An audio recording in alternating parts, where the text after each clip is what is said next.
So yeah, my name is Thijs from Broek. I'm at Erasmus University in Rotterdam in the Netherlands. And I'll be talking about joint work that I did with my good friend and former colleague Tosi, who you will have the pleasure of listening to straight after this talk.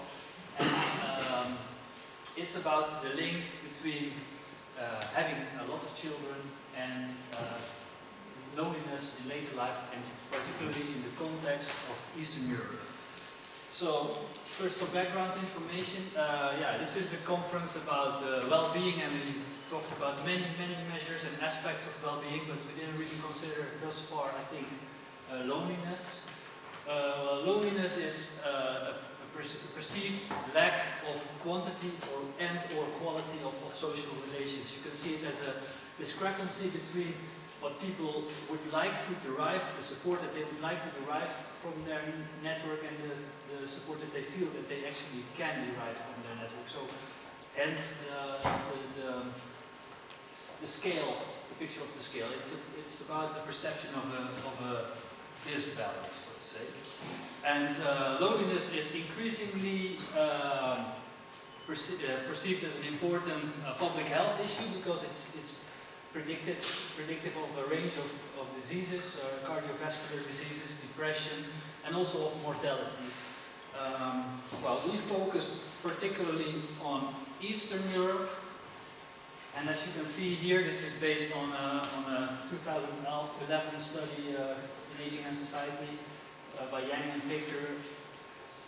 Prevalence of later life loneliness is quite high in Eastern Europe. This is one of the reasons why we focus specifically on Eastern Europe in this particular study. So we would like to see if in the group of parents are those who have a lot of children less lonely than parents with fewer children. And you could expect maybe that they might be, because in later life children are a very important source of support, of care for all the people. But on the other hand, if you think back about the balance, it's not about just the support that you can do. So loneliness is not just about the support that you feel that you can get from your network, but also about what you need. And we heard in earlier presentations that children are associated with financial problems, but also we see that repeatedly raising children can be a source of stress. So this might actually mean that people also have a higher need for support, and effectively you might actually see that people with more children are actually more lonely. But in our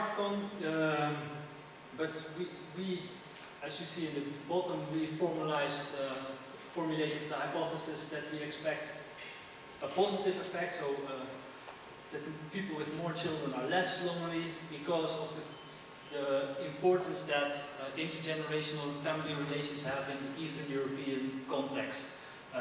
Care and support systems are rather weak in these countries, and norms of filial obligations, what children are expected to do for their parents, are strong. And therefore we see that children are particularly strong support for a source of support for all the parents in Eastern Europe.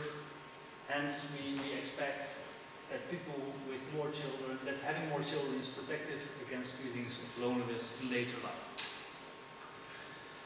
So there aren't actually that many studies on the association between number of children and loneliness, and those who are there, they tend to find weakly negative associations, so people with more children are less lonely, but some also find null effects.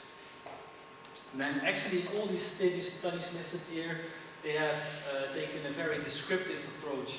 And this is typically, the authors also acknowledge this, you have to be very cautious with interpreting the results from these studies. They might be picking up effects of confounders, or maybe even reverse causality, because high fertility, people who have having a lot of children, is something very selective. It's associated with age at first birth, socioeconomic status, whether you have a lot of siblings or not. And many of these aspects actually may also be related to feelings of loneliness in later life, and if we fail to properly account for any of these factors, then we might end up with a biased estimate of our high fertility coefficient. And then there's also the issue of reverse causality, because I refer to a study here that showed that happy people actually have more children.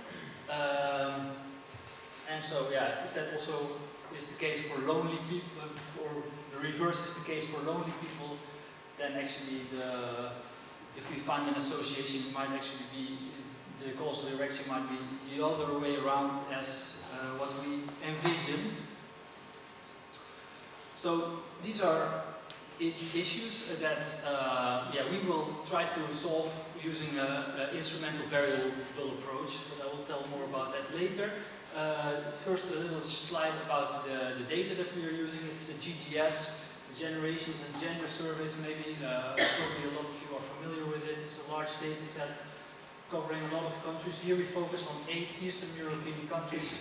We only included 50 people aged 50 plus, and they had to have at least 2 children and some other restrictions. Loneliness was measured with the 6th item, the short version of the Jong-Heerveld loneliness scales. So, actually the approach that we use is based on the fact that it's an instrumental variable approach, and we exploit the fact that in Eastern Europe, but also elsewhere, it's been reported in the literature that people have a preference for mixed sex offspring. They like to have both, at least a boy and a girl, a son and a daughter, among their children.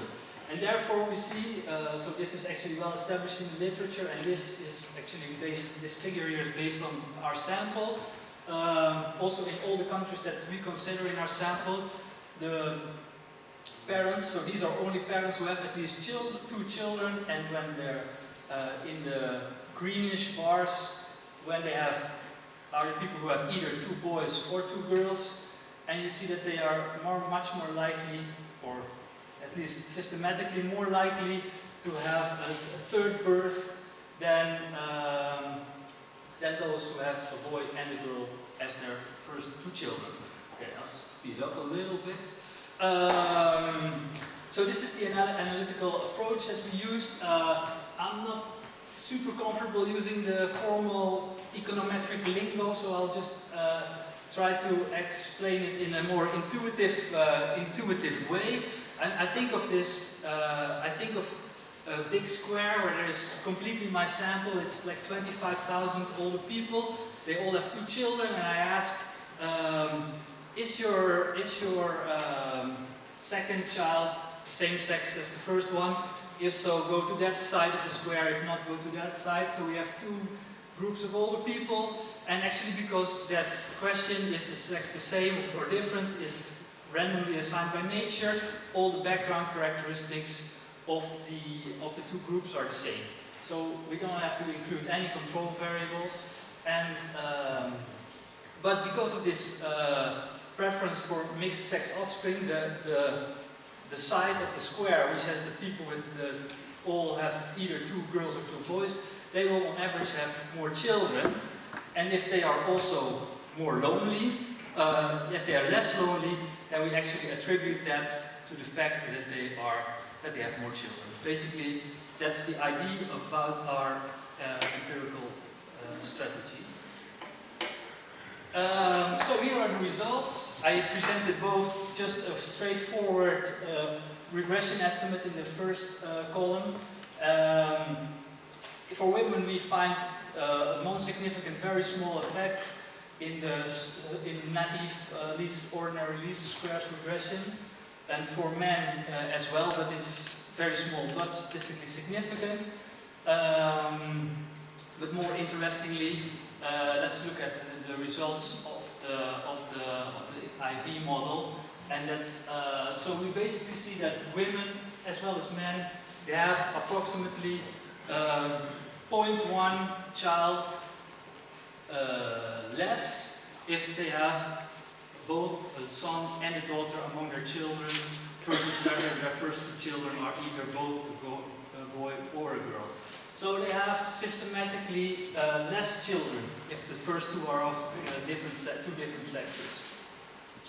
And then we use that difference in fertility to predict loneliness in the second stage, and actually we see for women that we find a large effect of an additional child on loneliness. So an additional child has a causal negative effect on loneliness in the women's sample. And actually we see also a pretty large estimate in the sample among men, but because the estimates are very unprecise, this one is not significant. So to wrap it up, we can conclude that in the Eastern European context, an additional child has a causal protective effect against feelings of loneliness among mothers. We find a negative association for men, but because we are of the low precision of the estimate in the IV model, cannot be conclusive whether this is a causal effect or not. So that brings me to the limitations. So I think our strategy provides unbiased estimates, but they are very low in precision. So we cannot be very clear about how big the effect size actually is. And this also makes an East-West comparison unfeasible. Also, the instrument doesn't work very well in the Western context, which is also why we didn't use Western countries. More pragmatic reason to focus on the East. And of course, we can only include people with 2 or more children in our sample, given our strategy. So maybe the effect of a first child or a second child is actually much different from the effects that we estimated from our estimates here. And our instrument also is about the intention, the disposition towards mixed-sex offspring, and so it's about whether people are more likely to choose to try to have another child if they didn't achieve mixed-sex offspring yet, but that doesn't predict unplanned children. So our estimates are not valid for unplanned children. So we did a few robustness checks. I can maybe talk about it in the discussion. And but despite all these limitations, I think the finding that there is a causal effect, at least among mothers in this context, of an additional child against feelings of loneliness is quite relevant, especially against the backdrop of a decline in higher order births that we have seen in many contexts also in Eastern Europe. So this is why I think this result is quite interesting. I hope you agree, but we'll hear that in the discussion. Thank you very much.